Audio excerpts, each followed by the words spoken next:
सर्वांना नमस्कार. ऑफिसवाला लव या स्टोरीचे 132 एपिसोड यापूर्वीच अपलोड केलेले आहेत. कृपया ते सगळे एपिसोड ऐकण्यासाठी आपल्या चॅनलला भेट द्यावी. मग आता आर्यन सरोदी या कंपनीचे ओनर आणि CEO यांना चांगला धडा शिकवला आणि असे डर्टी गेम खेळून बिझनेस होत नसतो हे त्यांना दाखवून दिलं. आणि सकाळी नाश्ता करताना स्वीटी त्याला म्हणाली, आर्यन तू चक्क त्या मुलीसोबत त्या रूममध्ये गेला होता? आणि आर्यन खात म्हणाला, हो. तिथं जाऊन मी तिला विश्वासात घेतलं. मी तिला सेक्रेटरी पदाची ऑफर दिली आणि ती लगेच तयारसुद्धा झाली आणि मला सगळं सांगितलं तिनं. आणि तन्वी म्हणाली, पण आर्यन तिनं तुला सगळं सांगितलं, पण तिच्या जॉबचं काय? तिचा जॉब तर जाणार ना आता. आणि आर्यन बेफिकीरपणे म्हणाला, मग गेला तर गेला, मी काय करू? आणि आता तिला खरंच मी माझी सेक्रेटरी म्हणून हायर करावं असं वाटतं की काय मॉम तुला? आणि तन्वी त्या मुलीविषयी थोडीशी दया येऊन म्हणाली, आर्यन अरे पण तिचा या सगळ्यात काय दोष? ती तर फक्त तिच्या बॉसनं सांगितलं ते करत होती ना. आणि आर्यन म्हणाला, मग याचा अर्थ तिचा काहीच दोष नाही याचा अर्थ असं म्हणायचं आहे का तुला? तिच्या बॉसने तिला जबरदस्ती केली असती तर ती इतकी खुश नसती त्या कामात. तिला बघून असं वाटत होतं की तिच्यासाठी तर हे रोजचं काम आहे. तीही खुश होती. आणि मला असं वाटतं की मॉम कपट करून जिंकण्यापेक्षा मी सरळ सरळ हरणं पसंत करेल. इतकं इल्लिगल काम करून जिंकल्यावर झोप कशी येते लोकांना? I don't know. आणि स्वीटी म्हणाली, आर्यन हा ज्याच्या त्याच्या रक्ताचा परिणाम असतो. तुला ते आवडत नाही कारण आपल्या खानदानात असं कोणी करत नाही. आणि आर्यन म्हणाला, तेच ना, माणसाला एकदा घाणेरडी सवय लागली की तो सवयीचा गुलाम होतो. पण तीच जर सवय चांगली असेल, प्रामाणिकपणे जिंकण्याची सवय लागली तर तीही सवय लागून जाते आणि मग माणसाला वाईट मार्गाला जाऊ वाटत नाही. मग हे तुमच्यावर डिपेंड असतं की तुम्ही स्वतःला कोणती सवय लावून घेता. हो ना मॉम, मी बरोबर बोलतोय ना? आणि तन्वी हसून त्याच्या डोक्यावरून हात फिरवत म्हणाली, हो अगदी बरोबर. आणि आता इतक्यात रियाचा फोन आला आर्यनला आणि ती आर्यनची चौकशी करत म्हणाली, आर्यन बेटा, अरे कशाला इतरांशी पंगा घेतो तू? अरे सगळेच लोक चांगले नसतात.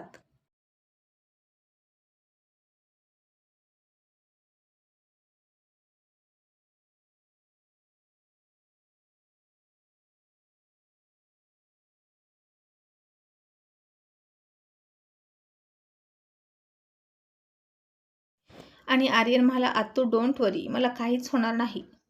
मला हात लावणार अजून पैदा व्हायचा आहे. आणि तन्वीनं डोक्यावर हात मारला आणि म्हणाली, झालं, याची सुद्धा अर्जुनसारखे मोठे मोठे डायलॉग मारणे सुरू झाले. आर्यन पण आपण घाबरून राहिलेलं बरं. आणि आता तू अजिबात बॉडीगार्डशिवाय कुठेही फिरायचं नाही, ओके? आणि आर्यन मला, हो मॉम, बॉडीगार्ड माझ्यासोबत असतात. आणि मग त्याने नाश्ता केला, स्वीटीला सुद्धा भरवत आणि बाय म्हणून निघून गेला. आणि रोजच्या प्रमाणे जशी अर्जुनला सवय होती तसंच त्यानं आता इथे अर्जुन नव्हता म्हणून स्वतःलाही सवय लावून घेतली होती की CCTV फुटेज बघायचं आणि मगच बाहेर पडायचं. आणि रात्रीपासून काय काय घडलं सकाळपर्यंत हे तो पटपट बघत होता. आणि काही संशयास्पद दिसतंय का हे त्यानं बघितलं. आणि त्याला गेटवर एक मुलगी दिसली आणि ही तर नयना आहे असं त्याला वाटलं. पण ही इथे कशाला आली होती? की तो माझा भास आहे हे त्याला कळेना. मग तो गाडी घेऊन गेटमध्ये गेला आणि सिक्युरिटीला म्हणाला, मगाशी कोणी लेडीज आली होती का? आणि कशाला आली होती? आणि सिक्युरिटी म्हणाले, सर ती अर्जुन सरांना भेटायला आली होती, पण तिच्याकडे अपॉइंटमेंट लेटर नव्हतं, इन्व्हिटेशन लेटर असं काहीच नव्हतं, म्हणून आम्ही तिला इथूनच परत घालवलं. आणि आर्यन म्हणाला, ओके गुड, परवानगीशिवाय कोणीही आत सोडायचं नाही, समजलं? आणि त्याची गाडी गेटमधून बाहेर गेली आणि त्याला काही अंतरावर नयना दिसली. त्यानं आरशातून बघितलं तर खरंच ती नयना होती. आणि ती इथे या एरियामध्ये काय करते असं त्याला कोडं पडलं. आणि तिला डॅडना का भेटायचं आहे असा विचार करत तो ऑफिसला गेला. आणि अतुलला म्हणाला, अतुल अंकल, डॅड कधी येणार आहेत? आणि अतुलने आजच्या मीटिंगचे सगळे शेड्यूल त्याच्यासमोर मांडलं आणि म्हणाला, लिटिल बॉस, या सगळ्या मीटिंग आज करायच्या आहेत. आर्यन ते बघून म्हणाला, अंकल, आपण आपल्या ऑफिसमध्ये का नाही मीटिंग करत? आपला मीटिंग हॉल सुद्धा किती मोठा आहे आणि बाहेर मीटिंगसाठी गेल्यानंतर काय घडतं बघितलं ना? आणि अतुल हसून म्हणाला, टायगर, तू घाबरतोस का बाहेर मीटिंग करायला?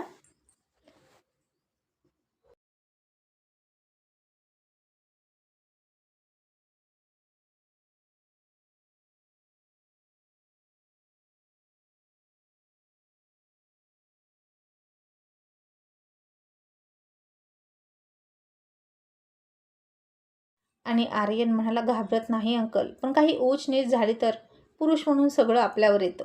म्हणून मला वाटतं की पुढच्या सगळ्या मीटिंग आपण ऑफिसमध्ये कराव्यात. आणि अतुल म्हणाला, yes, you are absolutely right. But काही काही क्लायंट असतात, ते ऑफिसला यायला कम्फर्टेबल नसतात, मग त्यांच्यासोबत अशीच डील करावी लागते हॉटेलमध्ये. आर्यन म्हणाला, ओके, पण आता डॅड आले ना की परत मी हे सगळं रूल चेंज करणार आहे, असं म्हणून तो कामाला लागला. आता इकडे जितेंद्रला नैना म्हणाले, जितू, अरे मी गेले होते अर्जुन सरांच्या घरी, पण मला सिक्युरिटीने आत नाही जाऊ दिलं. जितेंद्र म्हणाला, तुला म्हणालो ना मी, तिथं जाणं इतकं सोपं नाही, तू थांब ना जरा, तू का नाही ऐकत माझं? आणि नैना गप्प झाली. आणि इंद्रा ऑफिसमध्ये होता. जितेंद्र त्याला म्हणाला, सर, अर्जुन सर US वरून आले का? आणि इंद्रा म्हणाला, अजून नाही. का रे? नक्की तुझं काय काम आहे ते तरी सांग.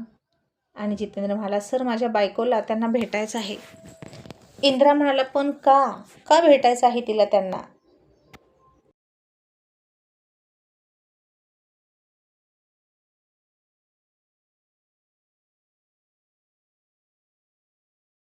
आणि जितेंद्र म्हणाला, सर, त्या दिवशी तिच्यासोबत खूप विचित्र आणि घाणेरडा प्रकार घडला हॉटेलमध्ये, आणि त्यावेळी तिला अर्जुन सरांनी वाचवलं, आणि म्हणून त्यांचे आभार मानण्यासाठी तिला भेटायचं आहे. आणि इंद्रा चकित होऊन म्हणाला, काय? म्हणजे ती मुलगी नैना होती तर? म्हणजे तुझी बायको? आणि नशीब अर्जुन सर तिथं वेळेत पोहोचले आणि तिला जास्त काही झालं नाही, नाहीतर काही खरं नव्हतं. आणि जितेंद्र म्हणाला, हो ना सर, आणि म्हणूनच अर्जुन सरांचे आभार मानायचे आहेत तिला. पण अर्जुन सर भेटतील असं वाटत नाही. तुम्ही मध्यस्थी केली तर हे नक्की होऊ शकतं काम.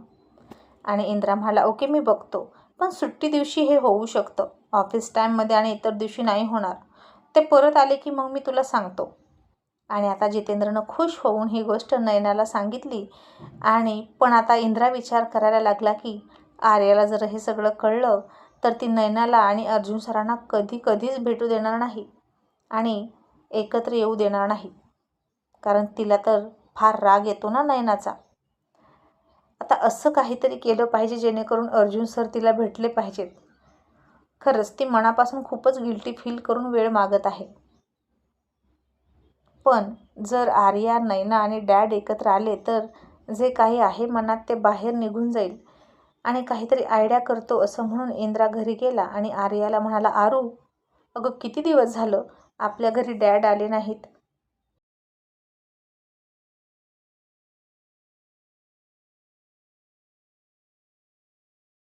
आणि आर्या म्हणाली, हो ना, नाही आले ते, त्यांना वेळ कुठे असतो हल्ली.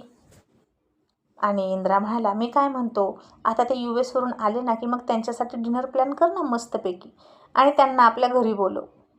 आणि ती म्हणाली, वा इंद्रा, छान आयडिया आहे ही. आता डॅड येतील 4 दिवसांनी, मग या संडेला मी त्यांना इकडंच बोलवते आणि दिवसभर आपल्यासोबत असतील ते. आणि इंद्रा खुश झाला. त्यानं ही गोष्ट लगेच जितेंद्रला सांगितली आणि म्हणाला, तू सुद्धा नयनाला घेऊन आमच्या घरी ये, मग इथेच भेट होईल. आणि जितेंद्र, नयना खुश झाले. पण आता इकडे मधूसुद्धा अर्जुन सरांना आणि अतुलला ते गिफ्ट देण्यासाठी तिच्या नवीन घरी त्यांना बोलवून लंच करण्यासाठी उत्सुक झाली होती. आणि आता तिनं डायरेक्ट अर्जुनला फोनच केला आणि हट्ट करूनच म्हणाली की अंकल, तुम्ही या संडेला इथे येत आहे, मी लंच प्लॅन करणार आहे, त्यामुळे तुम्ही या संडेला माझ्या घरी येणार. आणि अर्जुन तिला म्हणाला, okay, this Sunday at your home. आणि मधू खुश झाली. मग आता अर्जुन फायनली US वरून परत निघाला आणि एअरपोर्टवरून तो निघाला आणि मध्येच त्यानं गाडी थांबवली एका फुलांच्या दुकानाजवळ आणि बॉडीगार्डला तो म्हणाला, एक रेड गुलाबांचं बुके आण. आणि नंतर त्याच्या मनात काय आलं कुणास ठाऊक, तो म्हणाला, नाहीतर राहू दे, मी स्वतः आणतो, असं म्हणून तो गेला. आणि त्यानं तन्वीसाठी लाल गुलाबाची फुलं घेतली. आणि तो रस्ता क्रॉस करून निघाला इतक्यात त्याला एक माणूस येऊन धडकला आणि अर्जुनची सगळी फुलं खाली पडली.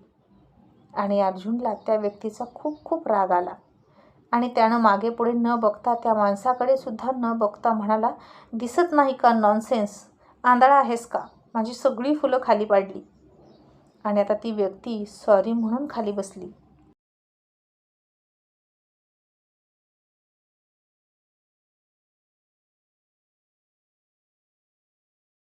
आणि जमिनीवर चाचपडत शोधत शोधत ती फुलं उचलून अर्जुनच्या हातात दिली. तरी अर्जुन खूप रागात म्हणाला, आता ही फुलं खाली पडली, आता ही फुलं मी घरी कशी घेऊन जायची? आणि जर दिसत नसेल तर कशासाठी यायचं रस्त्यावर, असा मी म्हणतो. नको मला ही फुलं, असं म्हणून त्यानं दुसरी फुलं घ्यायचा विचार केला. आणि तो माणूस केविलवाणा चेहरा करून म्हणाला, साहेब, आंधळाच आहे मी, मला दिसत असतं तर मी असं केलं नसतं. आणि हे ऐकलं आणि अर्जुनला वाईट वाटलं. आणि त्या व्यक्तीनं आता त्याच्या पिशवीतून त्याची काठी काढली आणि त्या काठीच्या सहाऱ्याने त्यानं रस्ता क्रॉस केला आणि सहज निघून गेला. आणि अर्जुन तसाच घरी आला, पण त्याच्या डोक्यातून तो विषय जाता जात नव्हता. त्याच्या हातात फुलं होती, पण अर्जुन नाराज होता, नेहमीसारखा आनंदात नव्हता.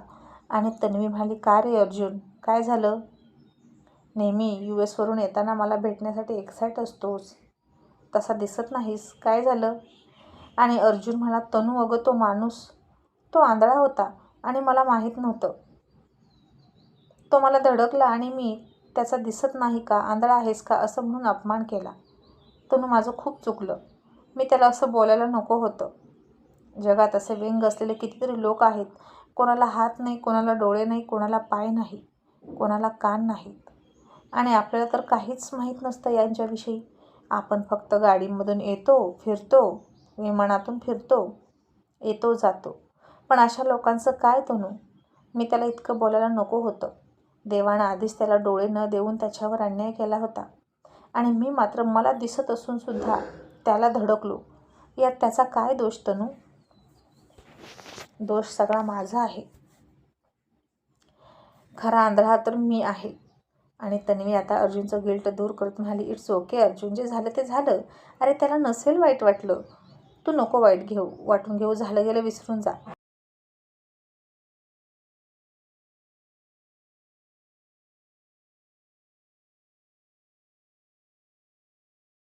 आणि अर्जुन म्हणाला, नाही तनू, इतर वेळी तर तूही म्हणतेस की अर्जुन तू खूप रूढ बोलतो, तुझ्या बोलण्यानं लोकांची मनं दुखावतात. मग त्या व्यक्तीचं मन दुखावलं नसेल का? मला त्याला भेटायचं आहे, त्याची पुन्हा माफी मागायची आहे. आणि तन्वी म्हणाली, अरे अर्जुन, हे काय आता नवीन वेळ, आता तो माणूस कुठे भेटणार तुला? आणि अर्जुन म्हणाला, मी सांगतो ना आपल्या माणसांना त्याला शोधायला, असं म्हणून अर्जुननं फोन केला. आणि त्या आंधळ्या व्यक्तीचा शोध घ्या आणि त्याला खूप सन्मानानं आपल्या घरी इथे घेऊन या, मला त्याला भेटायचं आहे, असं तो म्हणाला. अर्जुनच्या ही गोष्ट फार जिव्हारी लागली होती आणि त्याची माणसं त्या आंधळ्या व्यक्तीचा शोध घेत होती, पण तो सापडत नव्हता. आणि अर्जुनचं गिल्ट काही कमी होत नाही. इतक्यात अतुलचा तन्वीला फोन आला आणि तो म्हणाला, अर्जुन सर फोन का घेत नाहीत, ते घरी आलेत ना?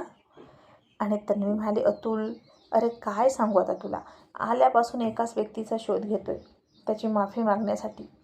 आता ती व्यक्ती सापडत नाही आणि अर्जुन काही खात पित नाही. आणि असा कसा आहे हा अर्जुन, कोणास ठाऊक. एकीकडे इतका कठोर वागतो की एका बोटाच्या इशाऱ्यावर माणसांचा जीव घ्यायला कमी करत नाही. आणि दुसरीकडे त्याचं मन इतकं हळवं आहे की त्या आंधळ्या व्यक्तीचा अपमान केला म्हणून त्याला माफी मागायची आहे त्याची.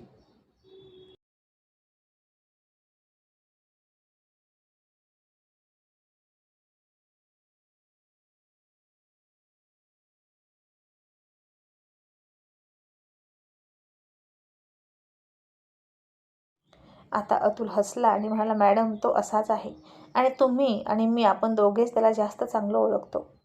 एखादी गोष्ट त्याच्या मनाला लागली की खूप लागते आणि हे कधीतरीच घडतं बरं का. मग आता आर्याचा अर्जुनला फोन आला, पण तो फोन घेत नाही म्हणून तिनं तन्वीलाच फोन केला आणि म्हणाली, मॉम, तू डॅडना सांग की माझ्या घरी यायचं आहे, उद्या संडे आहे तर मी लंच प्लॅन करत आहे. आणि तन्वी म्हणाली, ओके. आणि आता अर्जुनने सुद्धा प्रॉमिस केलं होतं मधूला आणि तन्वीनं प्रॉमिस केलं आर्याला आणि दोघी तिकडे तयारीला लागल्या. पण आता एकच अर्जुन नक्की जाणार कुठे? आणि मग संडे उजाडला आणि अर्जुन तयारी करत होता मधूकडे जाण्याची. त्याआधी त्यानं त्याच्या माणसांना फोन केला आणि ती अंध व्यक्ती भेटली का हे विचारलं. समोरून उत्तर आलं, नाही सर. आणि अर्जुन चिडला आणि म्हणाला, नॉनसेन्स आहात तुम्ही, जग इतकं मोठं आहे का जर तुम्हाला एक माणूस भेटत नाही? तुम्ही नीट चौकशी करा, नाहीतर पुन्हा मला तुमची तोंड दाखवू नका. ती अंध व्यक्ती आहे, जाऊन जाऊन जाणार तरी कुठे, असं म्हणून रागात फोन ठेवला. तन्वीला तर आता त्याचं काही कळतच नव्हतं. कशासाठी तो इतका मागे लागला काय माहीत. रोज इतके इन्सिडेंट घडतात त्याच्या आयुष्यात, पण ही गोष्ट मात्र त्याच्या लक्षात राहिली होती चांगलीच. आणि अर्जुन म्हणाला, तनू, त्या व्यक्तीचा तू चेहरा बघितला नाही. किती लाचारी होती अगं त्याच्या चेहऱ्यावर, आणि मी मात्र मग्रूर होतो. असं वाटतं ना तनू, की आपणही आपले डोळे घालवून घ्यावे आणि त्याची काय अवस्था आहे, डोळे नसल्यावर हे स्वतः समजून घ्यावं. असं म्हणून तो पश्चाताप करत होता. मग अर्जुन तयार होत होता मधूकडे निघण्यासाठी. तन्वीला वाटलं तो आर्याकडे निघण्यासाठी तयार होत आहे. आणि जितेंद्रला आणि नयनाला सुद्धा इंद्राने त्याच्या घरी बोलवून घेतलं आणि म्हणाला, थोड्याच वेळात अर्जुन सर येतील, तर तुम्ही इथे या.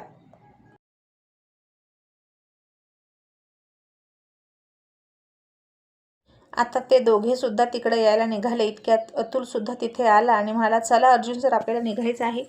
तिनं तयारी केली असेल. तिचे 3 फोन येऊन गेले, कधी येत आहे असं विचारून. आणि तन्वी म्हणाली, अतुल, तू सुद्धा जाणार आहेस का आर्याकडे? आणि अतुल म्हणाला, नाही, आम्ही तर मधूकडे निघालोय. तिनं आम्हाला 4 दिवसांपूर्वीच इन्व्हाइट केलं आहे. आणि तन्वी डोक्यावर हात मारून घेत म्हणाली, अरे, मी समजते की अर्जुन आर्याकडे निघाला आहे. तिनं सुद्धा त्याला इन्व्हाइट केलं आहे. आता दोघींची तयारी चालू. आता काय करायचं? आणि झालं इतक्यात आर्याचा फोन आला अर्जुनला आणि मधूचा फोन आला अतुलला. आणि आम्ही लंच बनवून ठेवला आहे, तुम्ही कधी येताय असं विचारलं. आणि अर्जुन म्हणाला, अतुल, आता काय करायचं? एकाच वेळी दोघींकडे कसं जायचं? खूप मोठा घोळ झाला यार. तर तुम्हाला का नाही आधी सांगितलं की आरूनं सुद्धा इन्व्हाइट केलं आहे? मी तिला सांगितलं असतं ना की मी पुढच्या संडेला तुझ्याकडे येईन. तन्वी म्हणाली, अरे, तू आल्यापासून त्या व्यक्तीचा शोध घेतोस, टेन्शनमध्ये आहेस आणि मी टेन्शनमध्ये आहे. आणि आताही मला वाटलं की तू तिच्याकडे निघाला आहेस, कारण ती तुलाही फोन करतच होती की. मला वाटलं तुझं बोलणं झालं असेल तिच्यासोबत. आणि मग अर्जुन फोन करून आर्याला म्हणाला, प्रिन्सेस, मी तुझ्याकडे संध्याकाळी येऊ का? आता मधूकडे जातो. तशी ती हट्ट करत म्हणाली, नाही डॅड, मी खूप तयारी केली आहे, तुम्ही माझ्याकडेच यायचं. तिच्याकडे संध्याकाळी जा आणि तुम्ही इथेच येणार आहात, समजलं? असा दम देऊन तिनं फोन ठेवला.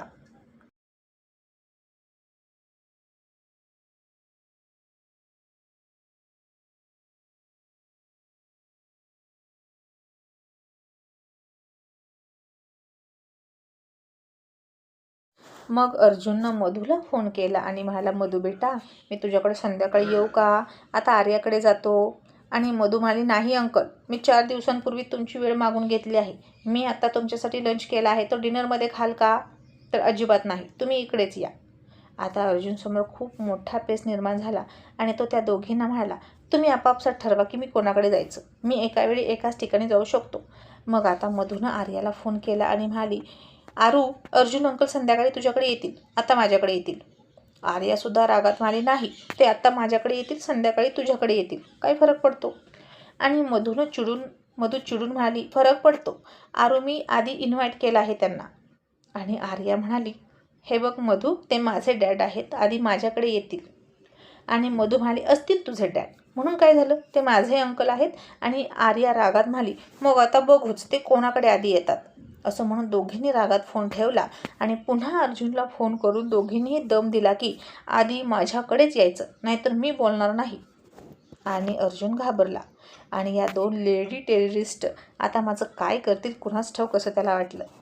आता आर्यननं दोघीला कॉन्फरन्सवर घेतलं.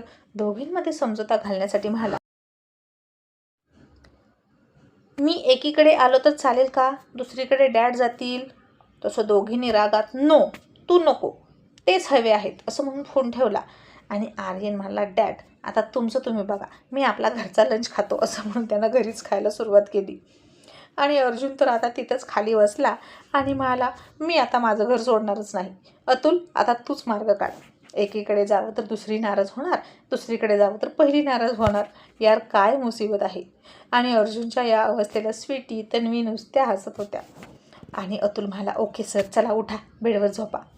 आणि अर्जुन म्हणाला, डफर, तुला सोल्युशन काढायला सांगितलं, मला झोपवायला नाही सांगितलं.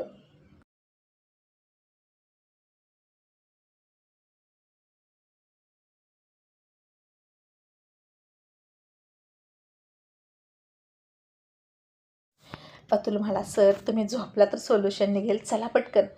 अतुलनं मग त्याला झोपवलं आणि मधूला फोन केला आणि मग आर्याला फोन केला आणि दोघींनाही म्हणाला, अचानक अर्जुन सरांची तब्येत खूप बिघडलेली आहे, तुमचं जे काही असेल ते टिफिन पॅक करून इकडेच घेऊन या, नाहीतर राहू द्या. पण ॲटलिस्ट ते इतके आजारी आहेत, US वरून आले आहेत, दमले आहेत, आता त्यांचं वय झालं आहे, म्हाताऱ्या माणसाला किती त्रास द्याल. तसं अर्जुननं त्याच्याकडे रागात बघितलं, मला म्हातारा म्हणतो म्हणून. आणि मग अतुलनं त्याला थांबवलं हातानं आणि म्हणाला, तुम्हा दोघींचं त्याच्यावर प्रेम असेल तर इथे या. आणि आर्या नाराज होऊन म्हणाली, अंकल हे तुम्ही खरं बोलताय का? खरं डॅडची तब्येत बिघडली आहे का? आणि मधूसुद्धा म्हणाली, डॅड तुम्ही शपथ घेऊन सांगा की तुम्ही खरं बोलताय. आणि आता अतुल अर्जुनच्या डोक्यावर हात ठेवला आणि म्हणाला, अर्जुन सरांची शपथ, ते आजारी आहेत. तसं अर्जुनने त्याला एक फटका दिला आणि म्हणाला, मला मारण्याचा प्लॅन आहे का? कशाला खोटी शपथ घेतो? त्या दोघींनाही खरं वाटलं आणि आता अतुल कधीच खोटी शपथ घेत नाही अर्जुनची, म्हणून त्यांना खरं वाटलं. आणि फोन ठेवला आणि अतुल हसून म्हणाला, सर मारायचा प्लॅन नाही तर तुम्हाला वाचवतोय या 2 लेडी टेररिस्टपासून, नाहीतर त्या दोघींनी तुमचं काय केलं असतं काय माहीत. मग आता तिकडे मधू आणि आर्या विचार करायला लागल्या की अर्जुन आजारी आहे तर आपणच गेलेलं बरं. आणि त्यांनी त्यांचा भला मोठा लंचचा टिफिन पॅक केला त्याच्यासाठी आणि दोघीही त्याच्या घरी निघाल्या. आणि आता अतुलचा प्लॅन सक्सेस झाला. दोघीही एकाच वेळी अर्जुनला भेटणार आणि दोघींचा लंच तो एकाच वेळी खाणार, तेही घरात बसून. पण आता इकडं नयनासुद्धा निघाली होती इंद्राच्या घरी आणि तिचा मात्र पुन्हा पाचका झाला आणि पुन्हा अर्जुनला भेटण्याची तिला वाट पाहावी लागणार होती.